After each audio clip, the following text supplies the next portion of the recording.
Hello, my name is Samantha Marie Santos Nacman, and I sit in the seat that was forgotten. I've been wanting to create some sort of introduction to this podcast since I changed its name from Sister Sam to In the Forgotten Seat earlier this year. Last year, I had all of this expressive energy that wanted to come through me around springtime, March, April of last year. And so I put my camera up and I acquired this microphone. It was a gift from a family member, and I had all the pieces that I need, and I wanted to do it like really well, but I didn't quite have the rooting into my work that I do now in terms of a clear and cohesive, a coherent business entity.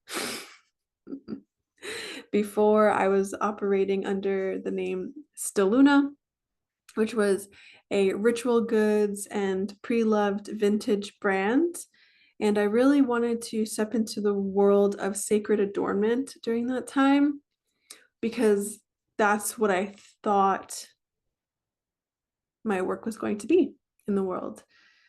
And maybe I'll get back to that at some point. But right now, I'm really loving where I'm at within the Forgotten Seat. So if you've been listening to this podcast since the beginning, then you probably have already seen how it's changed. And the name Sister Sam came to be the title of the podcast as an ode to a life I used to live in this lifetime, a role I used to serve in my community, sort of like a title that I felt so proud of, sister, right? I grew up in a fundamentalist Christian church where we called each other brother, sister, and it was just like the culture that we did.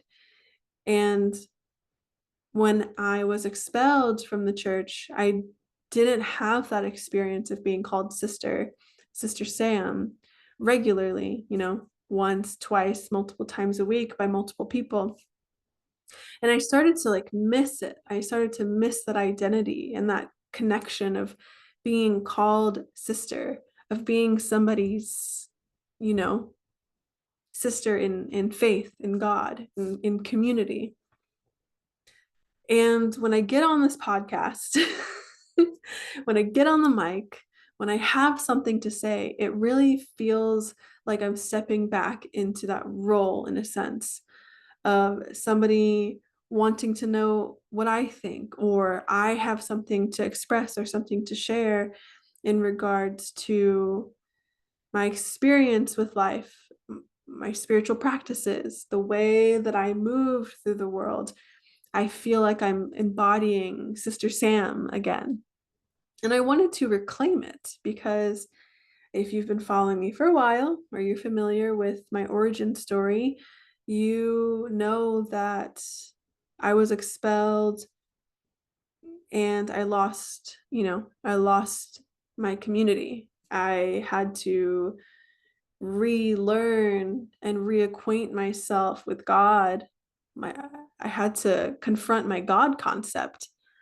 And I swear to God, no pun intended, but I swear to God, I remember sitting in front of the fire a few years ago, 5 years ago, probably 4 or 5 years now ago, and sitting in a ceremony with myself in the fire and the elements around me, breaking up with that God concept that I had when I was called Sister Sam. And a part of my identity died with that. It really felt like an exorcism. And if you've ever, I won't go into exorcism, but if you've ever experienced an exorcism for yourself, whether like intense, like you see in the movies, or gentle in the way that I do it, or a lot of practitioners I know do it, you'll know that there's just like more space available when you don't have this thing, this entity, this being who's acting in a certain, who has a certain role, you know, influencing you in your life some way. That space opens up. And that space to me feels like freedom to move how you want, freedom to just have space to bring in what your true, authentic self and expression wants to bring in. And so now I am reintroducing myself in a sense. I'm Samantha Marie Santos Nacman, and I sit in the seat that was forgotten. I love that I can say that, and I have my energy behind that, and there is richness and depth and a story to that. Because yes, I'm sitting in the seat that was forgotten, but you can read it on my website. This is not me trying to sell you my website right now, but I wrote out the story as to how I arrived at this I am statement. And it wasn't just because, you know, me alone going through life. This statement has guided me and my work and directed me and my aim for what I'm here to be doing. With the help of some guides and practitioners, an intensive weekend, and it just feels so true every step of the way. Because in every step, I am remembering that this was a way we lived, and not just talking with spirits, working with an ancestor altar, being in reverence to the ancestors who are wise and well, being in service to the ancestors who need it, but it's also a reclamation and a remembering of one's freedom, of one's ability to pave a path that they have. This remembering of who we are on this planet, on this earth, remembering what this earth is, because it's deep and it hasn't been forgotten to be lost, but it has been forgotten because of all this stuff, right? There's so much noise today. And what I love about this I am, about my I am, is that there is a through line in humanity of people, whether it's in the spiritual realm or whatever, or not, that there is ancient wisdom and technology resurfacing, resurgencing, I don't know if that's a word, coming back online, coming alive in us. And it's not something just allocated to people in the spiritual world or industry. It's people who are artists, and they're remembering, I can design my life. I can create beauty in the world. And remembering that, because maybe it was forgotten in the capitalistic industrial complex, whatever it is, whatever that stuff is that we are working with and within. At least where I'm working with and within, choosing to. But, and this kind of brings me now to where I see this podcast and platform and channel for my words and my expression, is that I want to bring in other people onto this podcast who are reclaiming and remembering something that was lost, something that was forgotten, and they just know that it needs to be brought forward today, now, that there's something ancient in them, or there's something that in the bloodline or in humanity in our earth bloodline, right? That has been forgotten, and they have the opportunity and they have the desire and the courage to remember it, to bring it forward, to be that which has been forgotten because it's important, and they just know that it's important. Because I see this in the people in my life. I see this in artists that I love. I see this in practitioners that I love. I see this in teachers.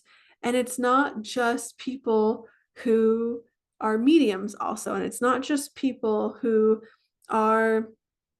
do readings, right? It's not just people who are doing spirit work.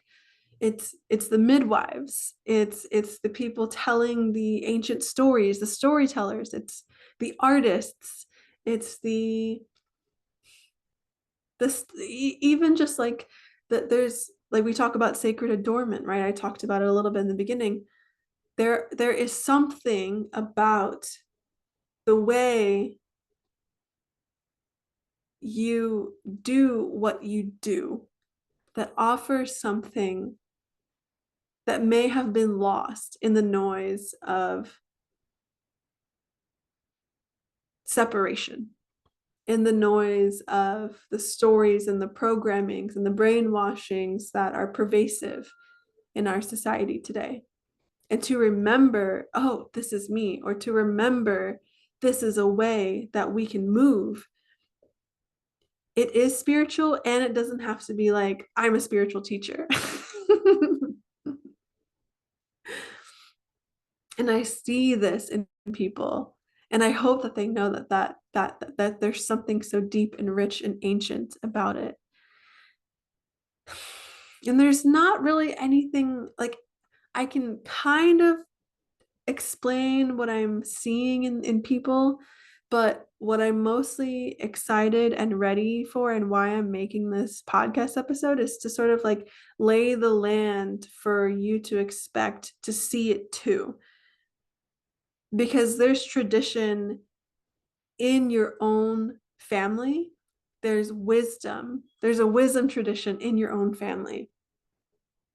And we don't have to go, to Peru or Ecuador or the Amazon. We can, and those experiences are I can imagine profoundly transformative and beautiful. But something that I've been looking at is, what are the traditions? What are the spiritual traditions that I have come from in this lifetime? Because I know I know that if you are on a spiritual path, or even like a teacher, practitioner, or aspiring to be that, you've done this in other lifetimes and other incarnations, right? Call it parallel, past, whatever you want to call it, in other incarnations, that this is something you have done and it's in you somewhere, and you just know that this is what you're supposed to be doing. I'm there with you. But we're in a time where we can look to who we come from by blood or by family, by association, and bring forward these traditions, bring forward the juice of your lineage as a way to maintain and feed the sacred, while healing the harm that was caused in those traditions and communities and practices. Like, speaking from personal experience, being raised fundamentalist Christian, having my maternal side be diehard Catholics and my dad's side being diehard that church. Very strict, very control based, right? I wasn't free to be who I was. I was controlled. I still am healing and repairing and untethering myself from all the control programs and cult mindset, because it's everywhere. It's not just in the church, it's everywhere. But there is something sacred and special and and important to bring forward from these things. And right now in present time, I'm seeing that I don't have to go and hop to another country to understand the spiritual practices of theirs, to then become that and then put that out in the world. Like, we have it. It's here. It's in us. And there's so much available, but it's not easy because we have to look at ourselves, because we have to parse through all the stuff that's not ours, because we have to do the work of understanding what is ours and then letting go, releasing, clearing, sending back what is not. And that's hard because we have attachments to these things. We think that it's us. We think we need to work with this. We think we need to heal the whole globalized, Christianized society. But we cannot alone.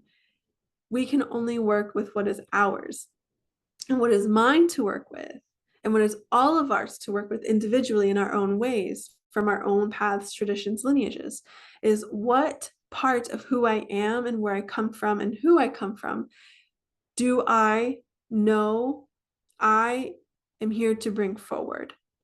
How can I clean that up? How can I use that to heal and become more of myself and be the change that I know we need in the world? And this is the process of sitting in the seat that was forgotten, right? So it's choosing to sit in a way, to sit postured, knowing that you are reclaiming and remembering something that is in your blood and bones, in your spiritual and physical lineage. And we're doing it in a way that is true to us, that is authentic. And it doesn't have to just be psychic work or tarot or whatever. It can just be, it can be who you are. There's so many possibilities, because what you do, like, I'm thinking specifically like generators, manifesting generators, people who like are activity based, but it's not just them. But I think we get it lost, and I'm not going to go all the way into it, but I think we get lost that when we are on a spiritual path, that we have to be a teacher, we have to do ceremony, like be a ceremonialist, and like, if that is you, and do that. But to make your entire life about your spiritual path, I think we've forgotten that the sacred and the mundane, or like life, just life in present time, 2024, there, it's not separate. There's a sacredness, there's spirit being woven into everything that you're making and creating. When you're creating from a place that is connected to creator, connected to the cosmos, connected to your guides, your ancestors, right? That is being infused through your hands in whatever it is that you do, out coming through your voice in whatever you're saying. And when we see it this way, we're this is available to all of us. And we have to remember that it's all right here. So I want to close with what to expect from moving forward from this podcast.